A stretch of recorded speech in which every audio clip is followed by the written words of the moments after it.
Welcome to another episode of Talking with WIT, Kevin and Son. And we showcase people you should know. And I have an extraordinary individual. We happen to share the same name, Philip, and he spells it correctly with double L's, okay, the way the French do. This episode is brought to you by RMK Productions and the 10 United Podcast Network. I am Kevin McLemore, your show host, and I am joined today by our expert, Philip Davis. He is the founder, president of Ancestry.com or LLC. I'll get that right. Let me tell you why I'm bringing you the story before I bring Philip in. It's because we all have a dream. Since COVID, everyone's talking about financial literacy. Everyone's talking about building a legacy. Everyone's talking about Bitcoins, crypto, NFTs, and everyone is just and they're talking about. But this young man, all right, he has did a little bit more than talk. Spent 20 years as a registered nurse. He's a graduate from Wagner College in upstate New York. He has taken his time to invest in real estate. And that idea popped in his head. Instead of working 40 hours working for that mule or the owner of the mule, he has taken that full-time job and created a passion and created his dream into a full-time job of actually creating generation wealth through owning land. Ladies and gentlemen, um, if you think owning 40 acres and a mule is just a pipe dream or something Spike Lee branded his company out after, if you think A Field of Dreams was only available to Kevin Costner, if you think Call Me Mr. Tibbs was just a story that needed to be told, wait till you get a load of Mr. Philip Davis. When I'm telling you, people you should know, and we've all been here on Talking with Kevin and Son, he is going to tell you the benefits of ownership and owning land. And he's going to tell you the benefits of doing this without having to go to the bank. Ladies and gentlemen, I want to introduce you to my expert, the financial genius. He's a brother from another mother, good looking. I just luckily enough that I don't have a head like him where I can shave my head, but I wish I can grow a beard. Mr. Philip Davis, president of Ancestry Lands LLC. Welcome. Thank, How you doing, brother? thank you so much. I appreciate it. That was a wonderful introduction. I'm very thankful to be here and thankful to be in your presence. It was a lot longer than my normal introductions. They're about three minutes. You know something? When I met you, we have a mutual friend, DJ. He is a wonderful individual. He is one of your best friends, Yep. and we are now connected. When he told me that we should meet, this was maybe 4 or 5 months ago, and here it is 5 months later. We finally have gotten together, and you finally have taken a break in your busy schedule. I have been looking to buy a home in upstate New York for the last 3.5 years, and I've experienced biases based on manipulation of my finances to prevent me from buying a home. I have been manipulated through um, homes being sold out from underneath me after Mm. they met me over the phone. And I've been a victim of creative banking. Now, I would like to say because of the color of my skin. Now I'm going to call it exactly what it was. Before they met me, I had one interest rate. After they met me, it changed. So the difficulty of us melanated people, in order to have this piece of dream that our Constitution says we have every right to, it seems like every single time we get a little bit of an advantage, the system seems to reinvent itself. Hmm. It gives us a disadvantage. But you, young brother, you found a way. You found a way in order for each and every last one of us to own a piece of the dream. And so, before you tell our listeners how, I want to take you back to your parents, Mhm. okay? Because someone inspired you. It could have been a coach, could have been your mom, dad, a teacher, it could have been your brother. Where did this all come from before Philip Davis became the founder of Ancestry Land LLC? Well, I think I would like to say it started with my father, Philip Davis Sr. As a child, my father had his last two homes built from the ground up. I was had the honor and pleasure that I think a lot of kids my age at 14, 15, 16, they slept in a bedroom that they were the first occupant for. And it was very empowering to see my father on site right out in Lumberton, New Jersey, in South Jersey. If people are not familiar with the New Jersey area, it was a very empowering experience to have some micro decisions and the color of the house having stucco or where my bedroom would be and picking a bedroom and seeing the floor map, the plans develop and actually sleeping in my bedroom, like feeling a not, how you have new car smell, Yep. new room smell. All right. It's a, it's a wonderful experience, smelling wood, any room, a new room smell for the first time, where you are in a room that is truly your own. And my family history goes back even a little bit further to my grandfather, Samuel Blow, my mother's father, down in Portsmouth, Virginia. He actually built the house that I grew up in my birth years in 1957. And that was a time where the struggles you highlighted have been even more pronounced. And he ended up becoming a multiple homeowner and rented out like apartments and things like that. He had multi-family apartment buildings that he owned, and he did this in a time where segregation was still going on, and the problems with the divide in our country were more heightened. And that was the home I grew up in. I was probably 4 to 5 years old. All my aunts are pictures of them holding me in that home that he built from the ground up. That he actually, it was a quarter-acre property that still stands today. Um, has been in the family for generations.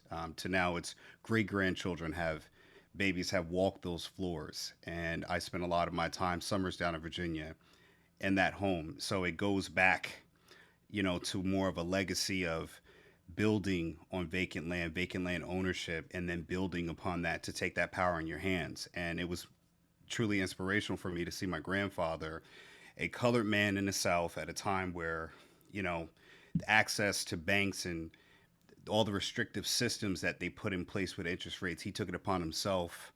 This guy didn't have a high school education, and he managed to build a home that his grandchildren, when he passed, were still in that home to that day. That actually ended up being a home that he passed down to his daughter, one of his daughters, that his grandson lived in. That, it's always been a safe haven for the family, people who had hard times. But that all started with the starting of owning land and then building on that land, and it's still there today. Wow. So, brothers and sisters in the same business you're in? Few, very few. I find myself often being the only gentleman, person of color in a room, or one of less than five. I mean, you can always count us on on one hand, particularly when I go to large events. My staff, however, the my executive manager who does my posting, he's another brother. It's not that we hire quality positions, people that have the skills necessary to help us grow, but I tend to hire minority women and people of color too, but they have to be skilled. It's not a color based selection, but I tend to see myself as in a lot of these affluent areas that you go to, you're going to find less people of color because the knowledge is not there, and that's what we're here to share today. Yeah, I appreciate that. I'm going to spin it back before we share and move on, because I know I had this question asked me earlier from someone had listened to one of my earlier interviews, and she said to me, she goes, "Why do you put so much emphasis on building legacy for people of color? Why is that an important conversation? Why can't you just do the interview? Can you educate my listeners from your point of view why it's important for us to have this conversation? We're not eliminating people, but I feel a certain type of way there's a conversation that needs to be had, and we need to educate our people. How does that translate to you when you hear me share that from one entrepreneur to another? Um, I wouldn't say that the clearest path is that I've done some research. The Economic Institute of Poverty and Wealth has said that by the time 2053 comes, you can look this up, that the black wealth will be down to zero. That's what they're projecting. So when you look at ownership and wealth, when we vote as a people, if we don't own anything, we have no real power. The numeric, now you have Hispanics coming up from the South. We as a population will be outpaced to the new voting bloc, that people that are looking at buying land. A lot of my clients are Hispanic. I do have people of color, African American people coming on board. The idea, the movement, the knowledge, the awakeningness, the awakening within our people of land ownership, getting back to those roots. Um, it's starting to happen, but it's at a slow pace. You look at the largest landowner, Bill Gates. These people are they're massive landowners, and there's some power to land ownership, being able to leverage that as something that you can use if you're getting a mortgage loan, because you have actual property. You can leverage that. It gives you a bargaining chip, a tool, if you will. And that's where wealth to me resides in, and having something that you can pass down that is a value. Real estate tends to go up, and it has an intrinsic value. It's been that way since the dawn of time. I mean, even looking at Roman society, your title and wealth was qualified, how much land you own. Land has ability to produce crops, to house people. There's so many things you can do with land. To me, it's the question should be is how do you find the means? It should be automatic, but see, that's the disconnect. That's the broken knowledge with our people, is that we equate wealth to a bank holding large sums of cash that they can print. You can't print land.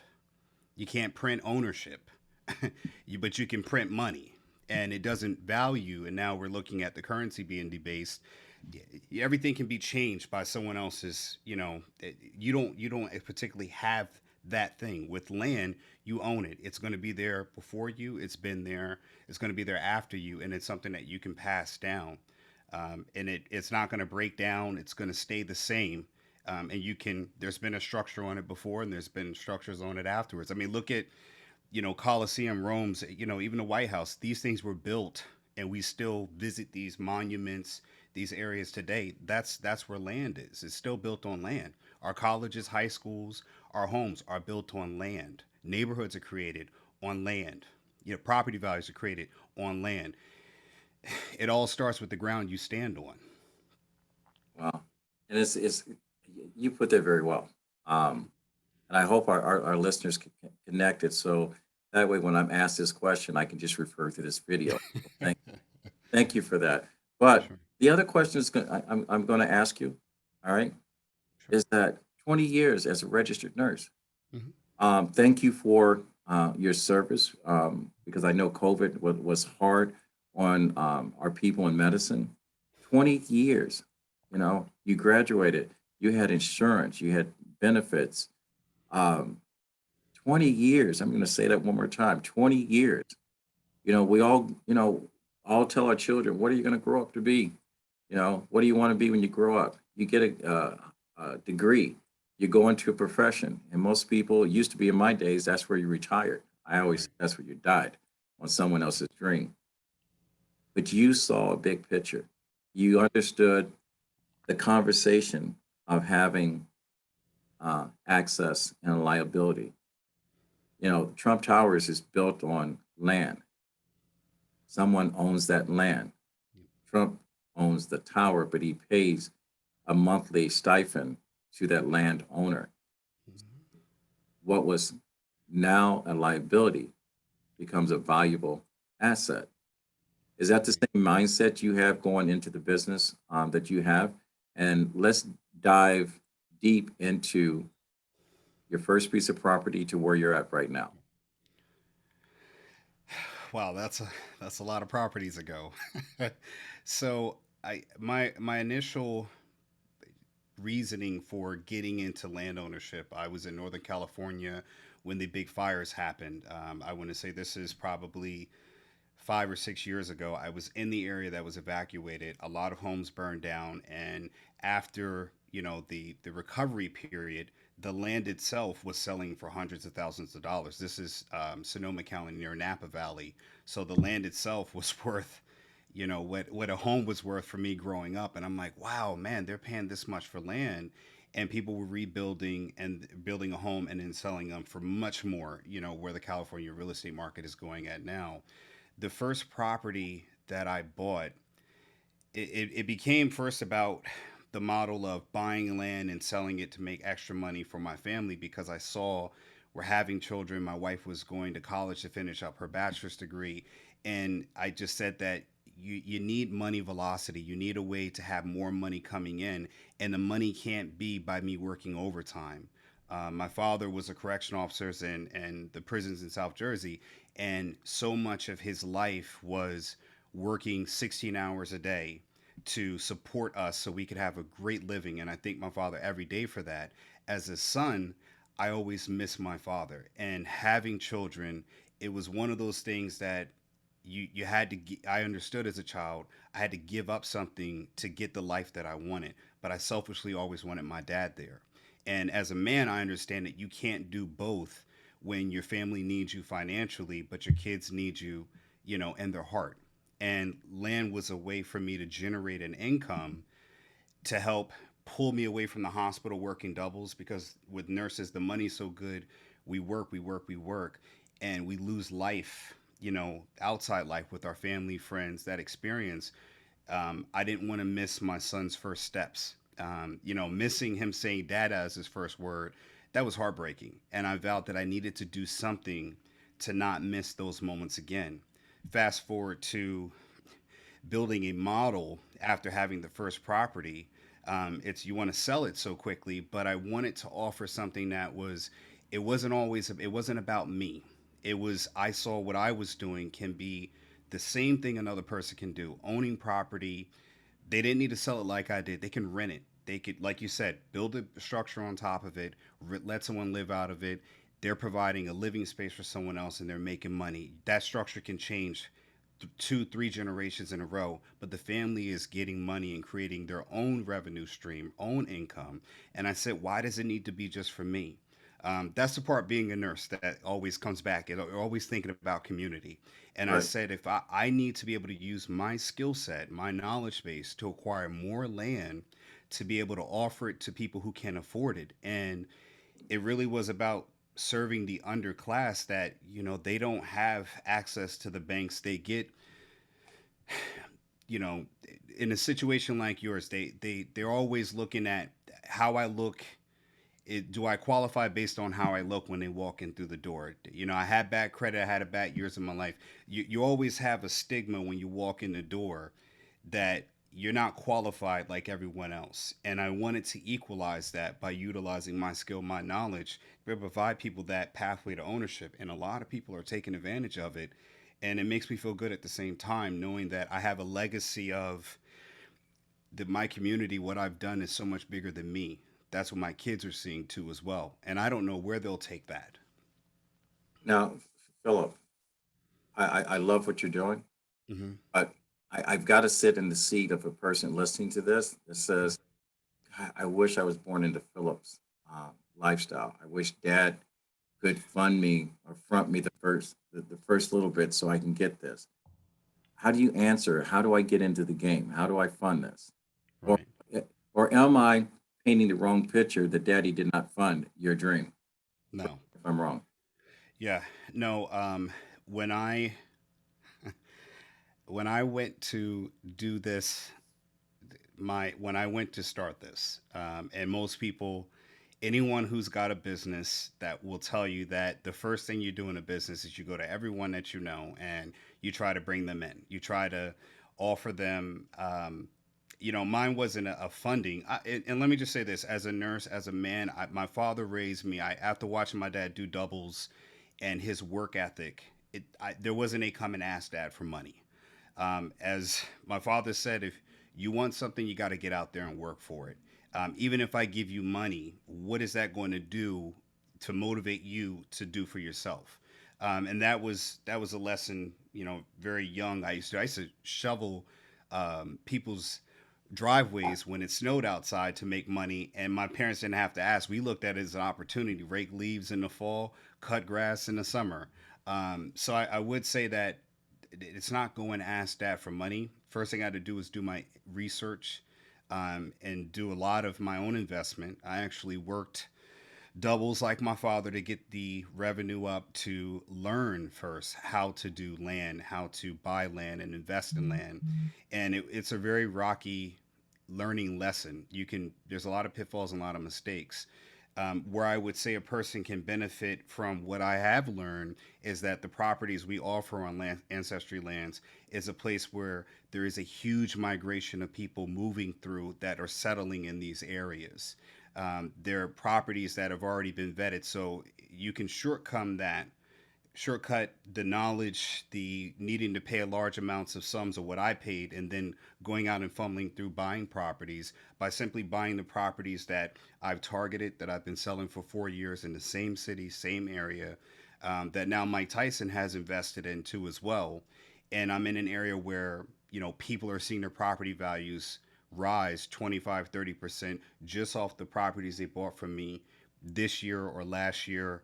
The percentages are increasing because California is a place where people are moving through, and from the southern border. So you're in a path where mass migration goes. I'll say it this way in a very, very, um, in an animal world. In the Sahara, where the wildebeest and other animals, when they have that great migration, the crocodiles, the ones that want to eat and things like that, they put themselves right in the river where the crossing's the greatest. And what I'm saying is that if you kind of metaphorically look at the land that we're purchasing and we're selling, you're kind of putting right in that beneficial area where people are moving through, where they want to settle. And that's a great opportunity for people to take advantage of owning land, building on those properties, or holding on to that real estate investment and deciding, hey, I want to pass it on my son and see that area grow up, because you're in a city that is starting to grow exponentially. And there are other business opportunities that are happening there where you simply can make money. A lot of people in southern border, they're coming through and they want this area because they want to build. They don't want the $1 million cost for a 3 bedroom, 2 bathroom house in the LA area. They don't want the problems of the major city. They want a place that they can relax and, live and live a good quality life. They want the American dream. But for us Americans, it puts us in a way to have some ownership, some wealth building, some passive income. So now you can start looking at, how do you make a few couple $1,000s, finding ways to either have agriculture on the land, have someone else build on it, and you still own the property, lease the land out. And now you're making money, like you said, the Trump Tower model. Now you're just, someone's got to pay you rent every time that structure's there. So we're literally a doorway to what is on the other side, which is opportunity for everyone. And your purpose aligns with mine. I always say that I created this format to be able to tell stories and uplift people, to inspire and share stories and experiences and perspective.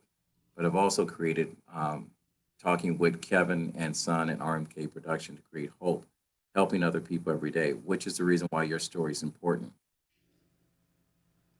From what I understand, everything you're doing right now are Mhm. the migrations towards the West Coast. I know when I called you, the first thing I said, I've been trying to get a house, or land in Lake Placid, New York, or somewhere near Vermont. So I'm hoping that the tide shifts in my direction Right. do business, because one of the key things that you said, because of frustration, is that you can put together a deal because you're self-funded Right. out using the bank. You can take Right. someone that has minimal credit and put them in a situation they can be a home owner, land owner, Sure. eventually a home owner, Hmm. or pass down to from one generation to another generation, an asset that will always be able to fund that dream of whomever is the heir to that estate. Can Sure. you tell me, how do you bypass the bank and how are you able to self-fund this dream? So one of the biggest hurdles that I have to overcome is that, and the one thing they don't talk about in the land business is that, you buy a property, let's say it's $5,000, $10,000, but my structure is that I don't offer, I don't use any credit, I don't charge interest to people. You simply do $1,000 down payment for a property, and then you have a monthly payment. You also get a shortcut window if you can do it within a 6 month period. It's the same as cash. So For the person that may not have 10, 15, thousand up front, they can still get it the same as cash in 6 months. If you can't do that, you're still on the payments, so you're paying the balance off. My model of where I'm doing is I have so many clients, so many people paying. What I've done is reinvest that into buying more land. So literally, because I'm able to get 6 months, a lot of people are paying, within 6 months. I'm getting an increase in revenue that I'm refunding back in and building up large capital reserves to be able to buy more properties and offer them the same way. So it's literally a self-feeding machine, that you have to kind of figure out. The key is managing the beast, if you will. It's very hard to keep a lid on. And when I say that, is that, I didn't have accounting skills when I first started. So there's additional skills you have to learn along the way, because it's one thing to be successful, but you got to manage that success. And we've seen, like in the Oscars, when people don't manage it, you tend to do things that could to damage it or hurt your reputation. But we live by our clients, and we have a large community of people who are multiple landowners. They're paying them off in 6 months or less. So, it's the value in the product that you sell and where you choose to put those funds at to reinvest. And then I'm also getting that reputation from land sellers who want to sell the property to me because word of mouth reputation. I have people whose friends are in Hawaii that are talking about, hey, sell to this guy Philip Davis. He bought a property from me, and then I'll get a call from someone who just referred me to sell me their property for someone else to buy. So someone else's legacy left behind is now someone else's inheritance or purchase through a property that I'm selling now. I'm going to tell you, Mr. Davis, Philip, you just pulled a Trevor Noah on us. That smooth the way you slid that in there. And if people don't know what I'm talking about, Google Trevor Noah. You'll figure that out. That was smooth. How do people get in touch with you before I ask you about 20 more questions? Because I'm all in right now. Got it. So I Philip Davis, which is a very common name, but Ancestry Lands, we're on YouTube, Ancestry Lands YouTube channel, ancestrylands.com, Ancestry Lands LLC on Facebook, Instagram, Twitter. We're everywhere. It's Ancestry Lands. We're on all social media platforms. That's where you can call me, get in contact with me. PHDavis at ancestrylands.com. You can email me there. Even if you call me on my cell, I always tell people this way: is that my clients, people call me, they talk to me. I won't sell you a property unless I talk to you. I know all my buyers, all my clients. Cell phone number 707-694-7307. I give my number out because I tell people, when you're buying land from me, it's a mom and pop operation. It's just like Papa John's delivering a pizza to you himself. It's not the delivery boy, it's Papa John's coming up, and he's, hey Kevin, how are you? How the wife and kids? Your son, he's still playing. You get that, personal feeling. Someone who knows your story.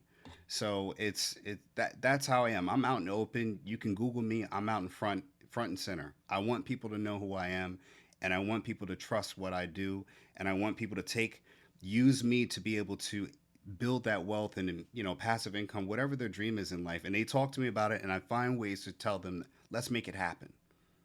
That's good. And I'm going to say this to my listeners because people actually hired me to run interference or to say no to people that waste their time.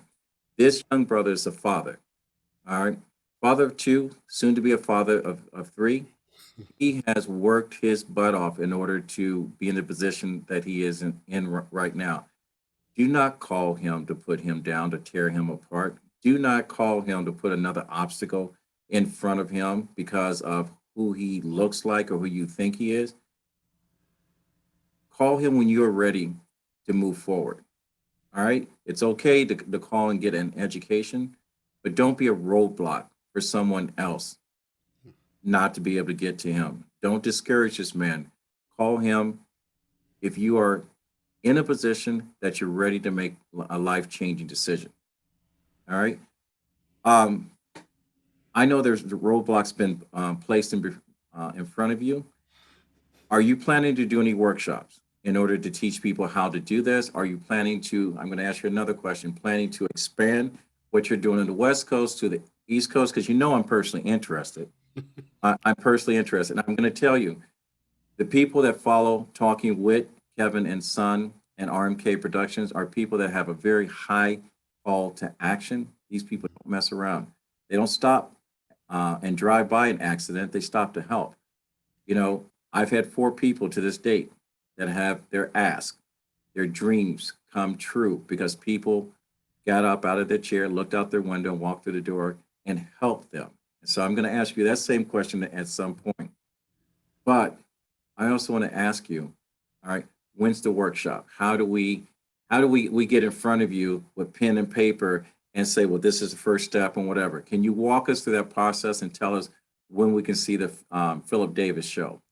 Yes, I come from a teaching family. My father and brother are teachers. My father's retired now, but my brother's still a teacher in New York City and Staten Island. I do plan to come out with an educational process. The thing that's been the roadblock, the stoppage, is that I've learned so much on the business side, branding, YouTube, social media. What I didn't want to do is halfway do something. South from the South, someone say you halfway do something. It's one thing I can teach anyone to go out and go buy a property. I mean, you can go on Zillow and go buy a property right now and say you're the owner. The things you need to look for, the intricacies, they're very different from the Southwest to the Northwest to the Southeast. There are protected species in the Southeast where there are EPA restrictions in the Northeast, or I'm sorry, yeah, Southwest, and you have different things that you need to know, different nuances that you need to know. That takes time to explore that, but we do have an educational workshop. What I don't want to do is just teach, hey, here's how you buy land.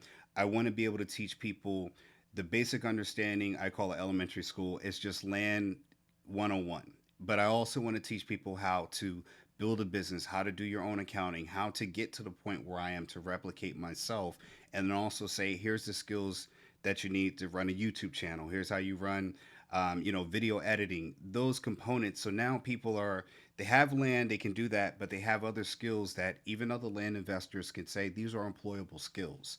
So it's not just a let's just show you how to run land. It's a let's build skills because that's what our people need. You need skills to create income. And this has been just a skill building process that I've been able to accomplish. It's not I've been successful at land. I've been successful at a multitude of skills that present as land ownership. But the real skill is building skills that put all and stack up to this model. But this can be replicated in many other different ways. It doesn't need to be land. It can be a whole lot of any. It can be a basketball channel. It can be a basketball camp. These are all just skill sets that I have that are teachable, that are trainable, and I want to be able to put that in a package that leads to success, not just to me making an income and I'm great and I don't want to do that. I want people's stories, which is what we put on our YouTube channel, Ancestry Lands, put testimonials of people building on properties. We leave them with, a surveyor, a wealth of information of contacts that we are saying, hey, go out and talk to these people. They're going to help you get ready to build. And that's what I want to create when I do an educational platform. But for right now, I would suggest everybody go to YouTube, look at our videos, their drone videos and edited videos of the properties that we have, build up that investment base so you can look at how these lands, the lands that we sell, how they're really increasing in value. Get ahead of that. You talk about Bitcoin and NFTs and all of these things. Well, land has the same growth value, and you could be making way more than waiting on a market decide on when you're going to be profitable. This is something that you can be actively doing right now, and we're putting you in a position where you're right in front of that wave. Surfers, they're right in front of the wave where all that momentum pushes them right back to shore. That's where we're putting you right in front of the wave where people are coming through. It's not about you got to own it and maintain. You don't have to do anything with it. All you got to simply do is be the person whose name's on the deed and watch the value go up. So that way you now have a plan of action. If you do nothing, you're still sitting on money.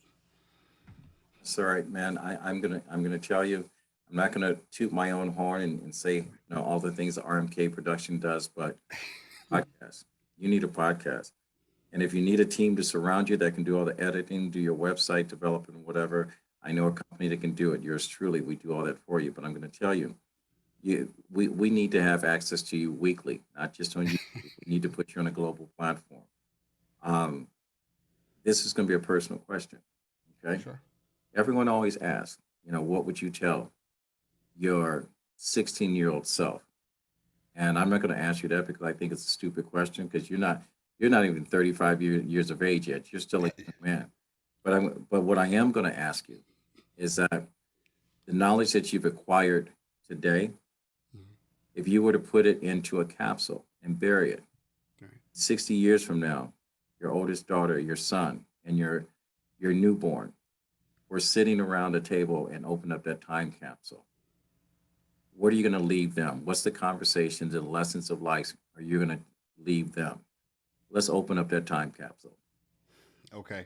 The first thing in that time capsule would be a note saying either you own property or you'll be owned as property. That'd be the first thing I leave them is that note. Um, when they when they start from there, it'll be a little bit more about my life story, my journey, how I got to that, and being able to see, when I say changes in time, you got to be able to look at and have a self assessment of where you are. My wife and I, we do a very good job of, we have a thing called, we call it the books. We have a notebook, subject notebook where we write down all our expenses in a month.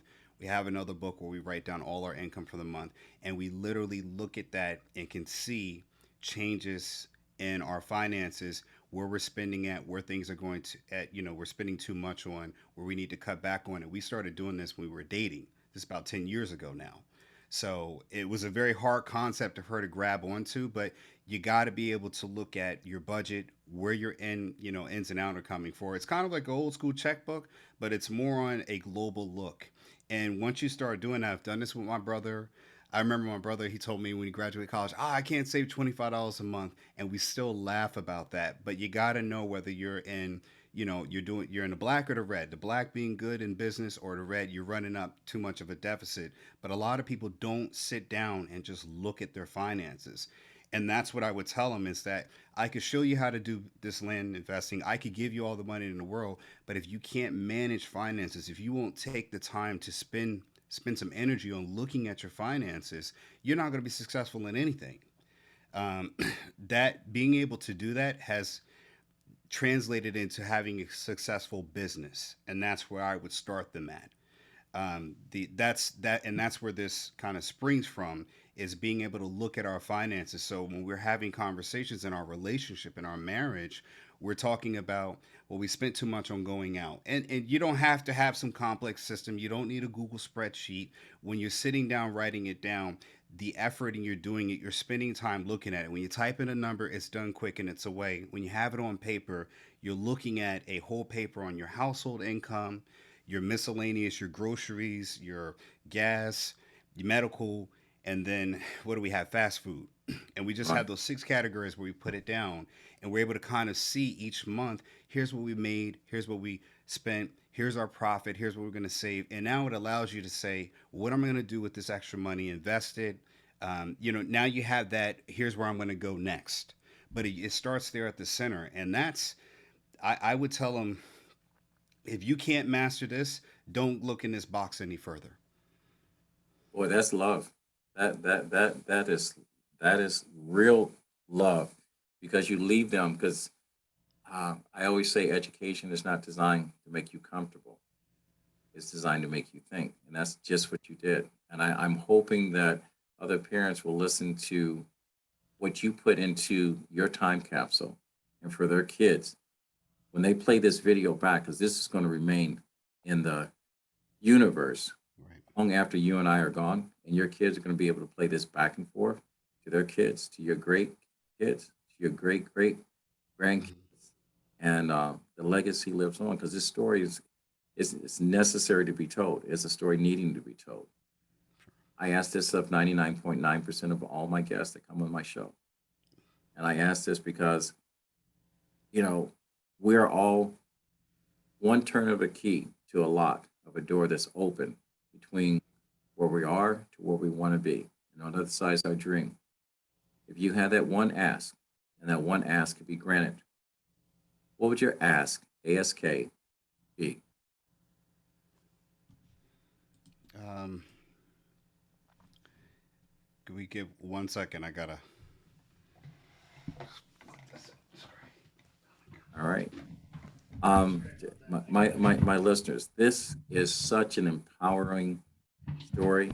Philip Davis is such a dynamic individual. Okay.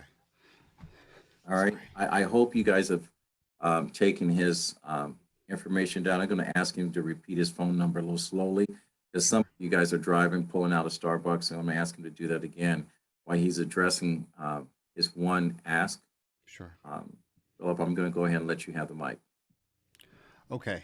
Um, so, kind of give me a little bit more when you're saying the ask of what would be my one ask? Ask of myself, ask of, people out there, if you could kind of give me a little bit more in the Well, context. I will tell you, God has put me in a position, and I always say where I'm at today, I was meant to be where I'm at because this was God's plan to be in Sure. a position to help other people. And that's the reason why I say hope is Hmm. my purpose. Our mission here is to educate people through the power of stories. That's the reason why I write books.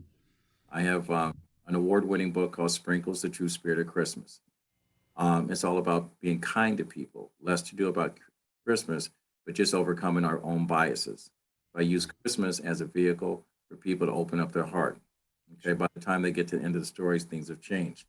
Indispensable games of X's and O's, how I learned everything about life. I learned playing high school football. The Sure. structure and the education I got from playing high school sports into college and so forth, so on. I've learned how to create relationships. I learned how to be a good teammate. I learned how to show up on time. I learned that there's no virtue like your business without the present of sweat. You got to put something into something to get something out of it. And then, we overcome life's challenges. So I went through a divorce. I created dating with a full deck. I found out through the 40 years that I've been studying human behavior and working in the health and fitness world that there was a common link and a disconnect between men and women. Mm. And I put that together to make sure that when you ask someone out on a date, you didn't screw it up the opportunity for a second date. Right. And then I have another book showing people how to get shit done, like Right. you're doing right now, talking about how to create a life. So when someone asks you how you living, Yeah. you're living on your terms. And the only way Right. you can be free if you're living on your terms. Right. So the ask can be big. It could be for yourself. It could be for someone else. Um, but if someone could dive into your world, Sure. help move you to the next level that you will want to be and to make you comfortable instead of pushing you off the edge and Sure. fear for your life and then reeling you back in. Right. Your ask could be anything. We all have Sure. dreams.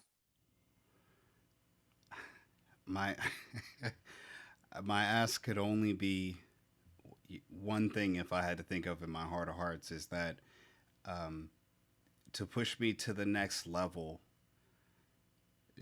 the only thing I ever ask for is enough time to be able to get the things that I need to get done on this earth, which is beyond, I guess what's humanly possible at this point.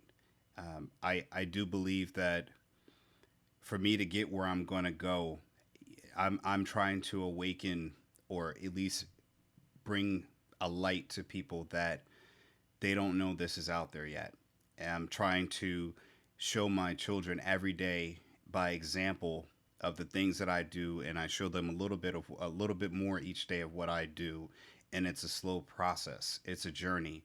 You don't turn a ship like this to getting people to a place that they've been taken from, economically, mentally, and spiritually, on a quick turn. It's a journey, and I'm in for the ride. I don't I'm just so I don't want to be like Martin and I can't see the dream come true. I want to be able to see the dream, look back and pass the baton.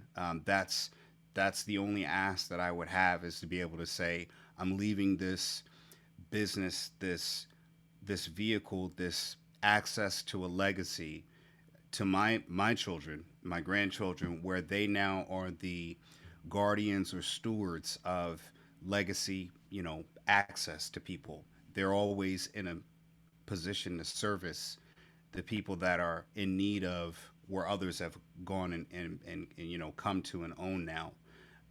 I would hope that they take on that mantle. So I would ask for more time that I'm allotted on this planet to be able to do what I'm my purpose to do.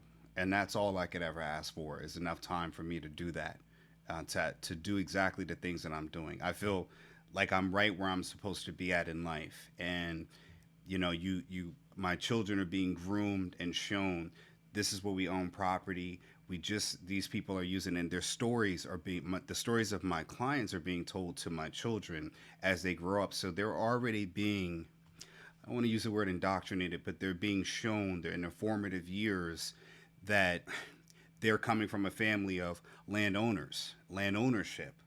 Their great grandparents are landowners. This story gets passed down, so it's almost they're expected to do this, Right. and that's they're being groomed generationally to understand where we come from as a family of landowners that are providing opportunities and land to other people. I just need the time to get it done. The lifetime, the life that I have right there to be able to get it done, and every day I'm doing that, and I feel thankful that I'm able to. Being here today is proof of me doing it on that journey. And if it came any sooner, I don't think I would be prepared or even able to service the people as I am today. These talking points, what I've learned, it would be too short. There would be so much they would miss, and being here with you today. And this is part of that growth, is doing the hard work and showing the results. And being here is proof that the results are there, but the work must continue. Well, Mr. Davis, and I say this, I know you're only 30 years old, 30 some odd years old, 41. 41. You look 30. You're a good looking man. Thank you. You know, God is listening because to put you in this space, my grandfather always said, God puts two people in the same space for a reason. Right. And he says, don't ever leave that space without saying hello. So I'm going to say hello to you, Mr. Davis. Hello, you too. One more time, how do people get in touch with you? And speak slowly, give out your phone Sure. number. And like I said, people, don't waste this time. If you call, be ready to move because he's a mover. Yep. So first is my cell number, area code 707-694-7307. If you can't remember that number, Ancestry Lands, as soon as you put it in the Google search, it's going to come up the first thing. Ancestry Lands on Facebook, Ancestry Lands on Instagram, Ancestry Lands on Twitter, and we have a YouTube channel where we showcase all our properties there. It's very well, we even do it in Spanish for our Hispanic clients, so it's in two languages. Each video is in one or English, one or Spanish, and we really try to do a great job of presenting it well. Instagram, I'm on LinkedIn as Phillip Davis. See a picture of me and my lovely wife, and we showcase. It's not a business of the properties. It's a business of the life as us as landowners with our kids, because property is part of what this family is. It's Ancestry Lands. We're part of that living generation, and our story is shared in that on those social media. So you see me as a father, you see me as a real person. I want people to know that you're buying from a person who has the same concerns that every father or mother has when the kids are asleep, and we're looking at life and how to look at tomorrow. And being in the position I am, I still look at life and think of tomorrow for my children, and I'm motivated each day to make sure that they have the outcome that I'm working towards for them. And the beautiful thing is that I get to be home with them every single day, outside when I travel for nursing, but I'm home 3 weeks out the month, and this owning land ownership has done that for me, where I've been able to accomplish my father's work and make sure that we have the lifestyle, but the land ownership's made it so that way it can be done from home. So I can always take a break and go check homework. I can always take a break, and my son tells me this cool thing that he learned or he wants to show me right now. When they're potty training, I can always take a break. Oh, you got to go run potty. Let me go. Let me run and go help. I'm not missing a lot of moments here, and I'm loving a life of being a present father in my children's life, watching them grow up and having a relationship with them where we kind of speak our own little cool language. And I'm not missing out on life. and it's a beautiful experience. But that's how you reach me. Sorry, folks, I didn't want to, but I No, just that's wanted to okay. show people that there's more to life than just clocking in and out and making someone else money off of you. And you're not an employee number here. You're a person with me. Um, quick thing that happened is that one of my clients on the 27th of March, he passed away. 2 days before he passed away, heart failure, I believe. He had instructed me that his contract, what he's been paying off on a property, he wanted that to go to the girlfriend that he's now resided with. He actually gave me those instructions, which I did not know was a his last directives to me. And his girlfriend ended up, calling me. He's been divorced, single guy now. But it's not just generational wealth. He managed in his last moments of his life being able to pass her the ownership. Something she's been paying on it too, not unbeknownst to me, but she was helping him get to his dream, and his dream ended up getting passed on to her to continue on. And this is a African American man and his girlfriend that they've been dating for a while. So now she has this pathway to wealth that's been transferred over. So it's not just a parent to child.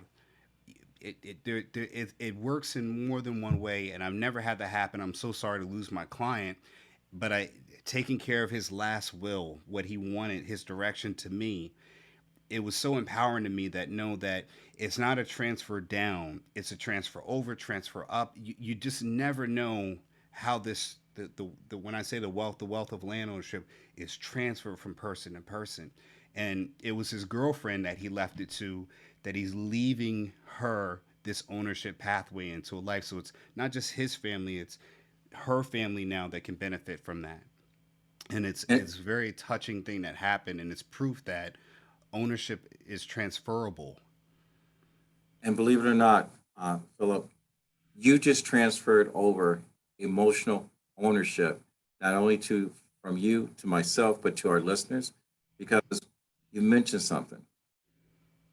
On this planet, 60 seconds in the US is the same 60 seconds as on the other side of the world, is what you do with it. When it comes to a child, especially as a man, especially as a black man, Yep.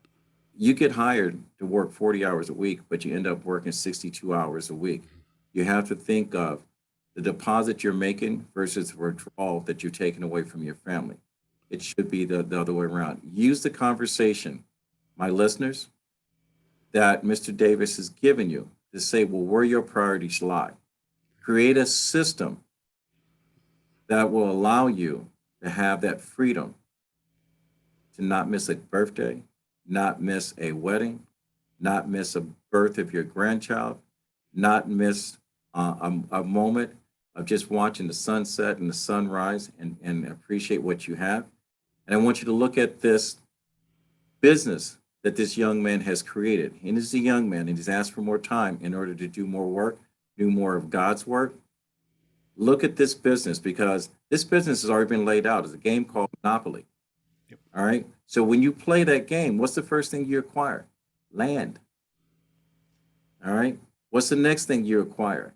You put property on it. You turn a liability into an asset. It's a very simple formula. Reach out to Mr. Davis. I'm hoping that one day he calls me and says, that 10 United Podcast Network you got, what's it about? Can I be a part of it? I'm hoping to be able to advertise and promote, the same way I do the aftershock headsets that we use on RMK Productions. The wireless bone connecting headsets that we use.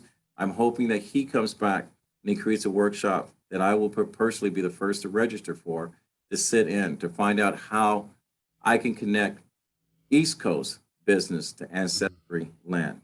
Yep. And to my listeners and my loyal fans, I'm going to say I appreciate you. I hope that you enjoyed this episode of Talking with Kevin and Son, WIT, and the people you should know. And I hope you got a chance to know Mr. Philip Davis. Mm. And I hope that the story that we featured today that you share, go far beyond subscribe, because this is a story that needs to be told. And I hope, if you're someone that has a bias against someone else for whatever reason, that you create an opportunity to provide them with a life that looks like yours, resembles yours, without even second guessing. My grandfather always said, when you get to a position, which Mr. Davis is in that position, he's an example of this quote that I use all the time, that you can help somebody else, Hmm. it's your duty to do so. Reach one, teach one, and I'll fade the black. Thank you. And I'm Kevin McLemore, your host. Until next time.